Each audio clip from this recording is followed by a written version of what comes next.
अस्सलाम वालेकुम जी, welcome back to another vlog. तो अगर अभी तक आपने बाजी को सब्सक्राइब नहीं किया तो जल्दी से यूट्यूब चैनल को सब्सक्राइब कर दें, बेल आइकन को प्रेस कर दें। तो आज आपके साथ मैं शेयर करने वाली हूँ कि मैं यूके कैसे गई, किस मकसद से गई। वैसे तो ये बहुत पुराना व्लॉग है, लेकिन मेरा यूट्यूब चैनल हो चुका था हैक, जिसकी वजह से यूट्यूब टीम ने मेरा चैनल यूट्यूब से रिमूव कर दिया था और मुझे बड़ी मुश्किल का सामना करना पड़ा। 2 मंथ्स मेरा चैनल बंद रहा और उन 2 मंथ्स में मैंने यूके में स्पेंड किए। तो मैंने सोचा आपके साथ वो मेमोरीज ज़रूर शेयर करनी चाहिए और आपके साथ ये इन्फॉर्मेशन भी शेयर करनी चाहिए कि मैं कैसे गई यूके।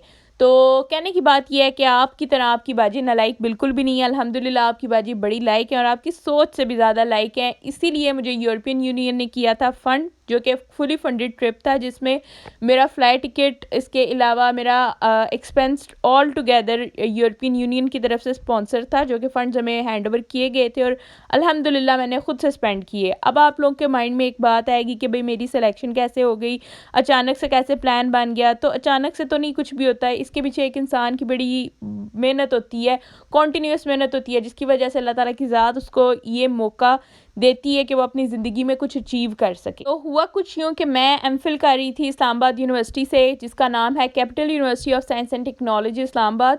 तो वहाँ पर मैं अल्हम्दुलिल्लाह काफ़ी ब्रिलियंट स्टूडेंट थी और वहाँ पे एक प्रोजेक्ट पे काम कर रही थी। उस प्रोजेक्ट की बेस पे मेरी एक सिलेक्शन हो गई।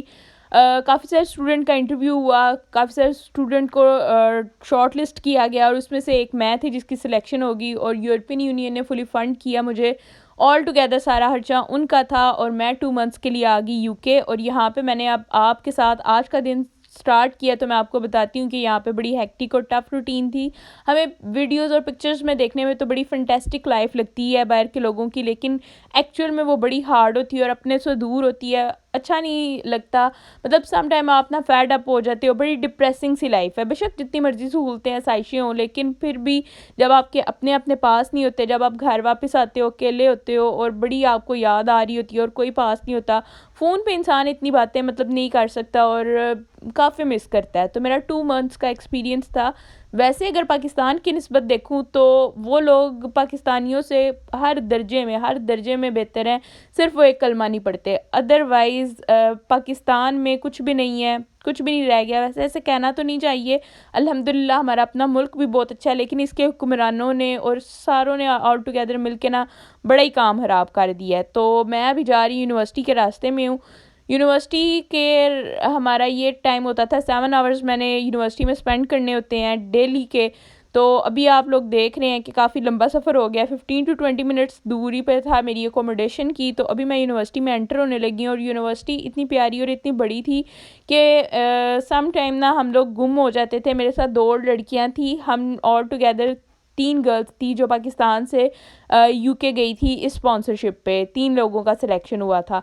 तो हम तीनों को ना वो रास्ता बिल्कुल भूल जाता था, रोज़ हम याद करते थे। स्टार्ट के 15 डेज़ तो ना मतलब हम ऐसा करते थे कि फ़र्स्ट फ्लोर से ऊपर चले जाते थे, ऊपर से नीचे आ जाते थे। फिर हमें पता चलता था कि भाई हमारी तो जो लैब है ना कंप्यूटर, वो हमारी फर्स्ट में है। तो बड़ा हेक्टिक था, बड़ा मुश्किल हुआ इस सारी चीज़ों को मैनेज करना। फिर एट द एंड हमें याद होना स्टार्ट हो गई चीज़ें। तो बड़ा अच्छा टाइम स्पेंड होता था। मैं यूनिवर्सिटी सुबह सुबह हम लोग ब्रेकफास्ट करके, जैसे भी मैंने आपको दिखाया कि ब्रेकफास्ट किया, रेडी हुए और बस जी यूनिवर्सिटी के लिए निकल गए। और यूके में अल्हम्दुलिल्लाह अल्लाह ताला की ज़ात ने इतना साथ दिया जितना सोच भी नहीं सकते थे। बड़ी अच्छी फैमिली मिल गई जहाँ पे हमारी रेजिडेंस थी, उन लोगों ने हमारा बहुत साथ दिया। अगर वो अभी मेरी वीडियो देख रहे हैं तो उनके फेस पे लाजमी स्माइल आ जाएगी। मैं उनकी बड़ी शुक्रगुज़ार हूँ, बड़ी दिल से दुआएं निकलती हैं। और मेरे वालिदैन भी बड़े पुरसुकून थे, क्योंकि एक दूसरी कंट्री में जाके इस तरह से एडजस्ट करना बड़ा मुश्किल था। और अगर वो लोग ना होते, अल्लाह ताला उनको सबब पैदा ना करता अल्लाह ताला, तो मेरे लिए शायद बहुत मुश्किल हो जाता। लेकिन मुझे ऐसे पता ही नहीं चला बिल्कुल भी, बहुत ईजी था सब कुछ। तो सुबह का नाश्ता करके हम लोग निकल आते थे यूनिवर्सिटी के लिए। यूनिवर्सिटी के लिए जब आते थे तो 11 से लेके शाम को 5 6 7, मतलब ये रैंडम सा टाइमिंग होती थी। 7 आवर हमारे जब कंप्लीट होते थे तो हम चले जाते थे। अब उन 7 आवर्स में करना क्या होता था, सबसे पहले तो मैं आपको विज़िट कराती हूँ अपने कंप्यूटर लैब का। यहाँ पे डिफरेंट डिफरेंट इक्विपमेंट्स थे, डिफरेंट डिफरेंट डिवाइसेस थी जो हमें अपने प्रोजेक्ट्स में यूज़ करनी होती थी।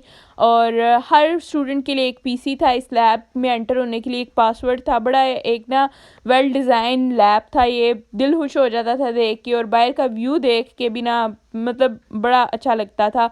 अंदर के रूम्स में हीटिंग होती थी और बाहर ऐसी शदीद ठंड होती थी और हवाएं होती थी ना। हाँ, यूके का वेदर एक तो बहुत अनप्रिडिक्टेबल है, इसके अलावा वहाँ की जो हवाएं हैं ना वो मैं बड़ा मिस करती हूँ। तो जब हम लोग पढ़ के थक जाते तो एक केटल का हिसाब भी होता था, फुल मौजें लगी हुई थी भाई।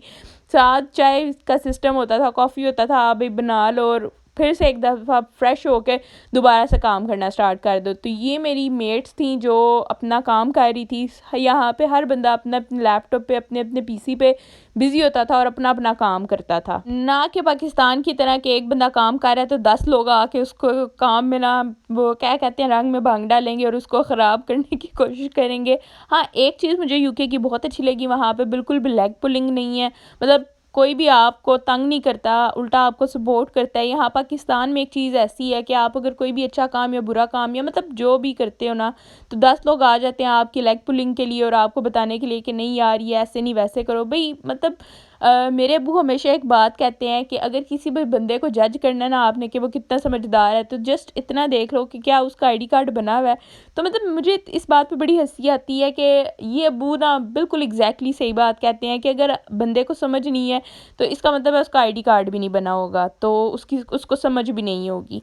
तो अगर आईडी कार्ड बन गया तो बस आप फिर दूसरों के मामले में क्यों टांग अड़ाते हैं। तो देखिए हाँ, मैं कितने अच्छे से चाय बना रही हूँ, मुझे इस कप से बड़ी मोहब्बत हो गई थी। ये उधर का स्पेशल कप था जो हमें गिफ्ट मिला था। ये कप से मोहब्बत इसलिए होगी क्योंकि ये मेरे काम को ना वेल डिफ़ाइन करता था। इसके ऊपर जो भी लिखा हुआ ना यही काम मैं यहाँ पे करती थी। ये मेरी रिसर्च स्पेस ही थी जो मैं बैठ के यहाँ पे अपने रिसर्च गैप्स और उसके बाद उस पर रिव्यूज़, फिर उस पर क्वेश्चंस क्या बन सकते हैं, उस पर सारा काम मैंने यहीं पे किया, अपना सिनॉप्सिस किया। अगर तो आप लोग भी थीसिस के बैकग्राउंड से ताल्लुक़ रखते हैं तो शायद आपको मेरी बातें थोड़ी सी समझ आ रही होंगी, अदरवाइज़ ये बातें बड़ी मुश्किल है और थीसिस की दुनिया बड़ी मुश्किल है। तो यहाँ पे हम लोग पी रहे हैं इंग्लिश टी, जो कि ज़रा भी मज़े की नहीं होती थी, बस गुजारा करना पड़ता था क्योंकि क्या करें यहाँ पे। फिर पाकिस्तानी जो देसी चाय है वो तो नहीं बना सकते थे, बिस्किट्स लेके आई हुई थी मैं पाकिस्तान से साथ। फिर हम पाकिस्तानी हैं, क्या करें यार, हम जाते वक्त अपने बिस्किट यहीं से साथ ले गए कि पता नहीं उधर मिले ना मिले।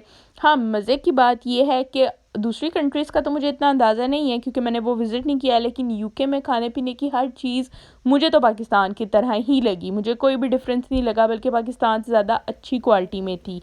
और वहाँ के जो लोग हैं, एशियंस हैं, वो बड़ा मिस करते हैं। वो कहते हैं नहीं भी पाकिस्तान का टेस्ट पाकिस्तान का ही है। हाँ, ये सच बात है, लेकिन ऐसा नहीं है कि भई आप कहो कि भई पाकिस्तान वाली बात नहीं है। मतलब 1920 का फ़र्क है, 19-20 का फ़र्क जो कहते हैं ना।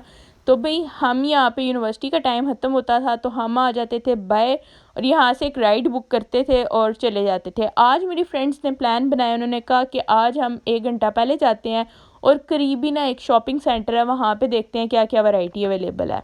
तो मैं अपनी फ्रेंड्स के साथ आ गई थी इस शॉपिंग मॉल में और देखने के लिए, ताकि मैं अपने पाकिस्तानी बहन भाइयों के लिए कुछ शॉपिंग कर सकूं। तो हम लोग क्या करते थे, पहले वैरायटी देखते थे, पसंद करते थे और फिर आगे पीछे जाते थे। तो यहाँ पे जितनी भी शॉप्स थी बड़ी डिफरेंट डिफरेंट सी शॉप्स थी। मैंने कहा आपके साथ भी इसका व्यू ज़रूर शेयर करना चाहिए, आपको पता चले। ये ना पेजले शॉपिंग सेंटर के नाम से इस मॉल का नाम था। ये आपको नज़र आ रहा होगा, इसमें ये लिखा हुआ है Paisley shopping centre, shopping in the Paisley, in the heart of Paisley. तो पेजले एक सिटी का नाम है जो कि स्कॉटलैंड में है। अब कुछ लोग ये समझते हैं कि स्कॉटलैंड अलग कंट्री है और यूके अलग कंट्री है। हाँ, समहाउ आप लोग ये कह सकते हैं क्योंकि दोनों का फ्लैग थोड़ा सा डिफरेंट है। अभी कहते हैं ये है कि इनकी करेंसी में भी थोड़ा सा डिफरेंस है, लेकिन यूके से स्कॉटलैंड जाने के लिए आपको अपना वो नहीं ज़रूरत होती कि आपको वीज़ा लगवाना पड़े। ये with in the same country he consider किया जाता है, लेकिन इनकी करेंसी थोड़ी सी डिफरेंट है। तो यहाँ पे मैं आपको विग्स दिखा रही हूँ जो यहाँ पे अवेलेबल थी, और इसके बाद यहाँ पे एक पाउंड स्टोर भी था। जैसे कि पाकिस्तान में डॉलर शॉप होती है या डॉलर स्टोर होता है ना, इसी तरह यहाँ पे पाउंड प्लस, मतलब हर चीज़ पाउंड में मिल रही है या भाई इसी तरह में कुछ प्राइस थे। लेकिन हम फिर पाकिस्तानी हैं, क्या करें, हर चीज़ को जब तक ज़रब नहीं दे देते ना 350 से या 400 से, अभी 350 या 400 के दरमियान ही होगा इसका रेट, तो हमें सुकून ही नहीं आता। हम नहीं देखते थे कि पाउंड में इसकी प्राइस क्या है, क्योंकि बस आदत है ना, शुरू से यही आदत है कि बस एक दफ़ा ज़रब दे के ज़रूर देख लें।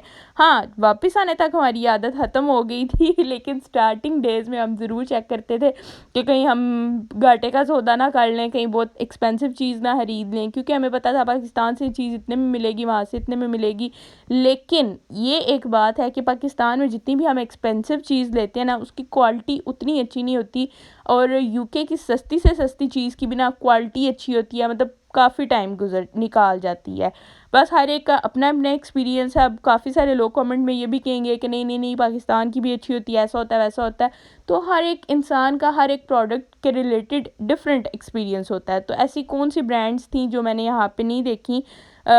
हम लोग ना सम टाइम विंडो शॉपिंग भी करने जाते थे, क्योंकि गर्ल्स थी ना हम, तो बड़ा मज़ा आता था रोम अराउंड करने का, घूमने फिरने का, देखने का कि कौन कौन सी वैरायटी अवेलेबल है और हम पाकिस्तान में जाते वक्त क्या क्या लेके जा सकते हैं। हाँ, हमें ये याद नहीं था कि भाई हमें एक स्पेसिफिक वेट अलाउ है, इससे ज़्यादा वेट ही लेके जाना, लेकिन फिर भी हम लोग बाज नहीं थे आते और चीज़ों को जमा किए जाते थे, ताकि at the end of the day जब हमें पैकिंग करनी पड़े तो फिर हम ख्वार हों, परेशान हों कि अब इस सारे सामान का हम क्या करें। तो मुझसे काफ़ी सारे और भी फॉलोअर्स ने पूछा था कि भाई हम कैसे अप्लाई कर सकते हैं स्कॉलरशिप के लिए। तो वैसे तो मैंने स्पेसिफ़िकली अप्लाई नहीं किया था, मैं एक प्रोजेक्ट पे काम कर रही थी जो कि यूके बेस्ड ही था, और उस प्रोजेक्ट में मेरी पार्टिसिपेशन काफ़ी अच्छी थी, जिसकी वजह से उन इंटरव्यूज़ को मैंने क्लियर कर लिया और वो मेरे फील्ड के रेलेवेंट थे। तो अगर आप भी अप्लाई करना चाहते हैं तो आप गूगल पे या यूट्यूब पे इससे अपने टॉपिक से या अपने सब्जेक्ट से रिलेटेड स्कॉलरशिप सर्च कर सकते हैं। एक तो ये चीज़ है कि पाकिस्तान में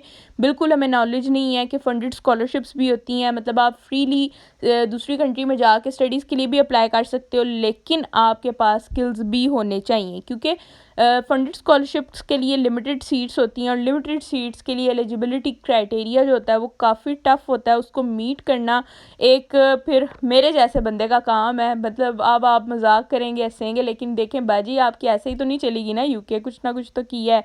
तो फिर यहाँ पे जब हम वापस आए तो एक हमारी आपी थी जो कि हमारी बाजी थी, तो उन्होंने हमारे लिए बनाया हुआ था बड़ा मज़े का पुलाव पुलाव खाया, दिन का इख्तिताम हुआ, बड़ा मज़ा आया अल्हम्दुलिल्लाह।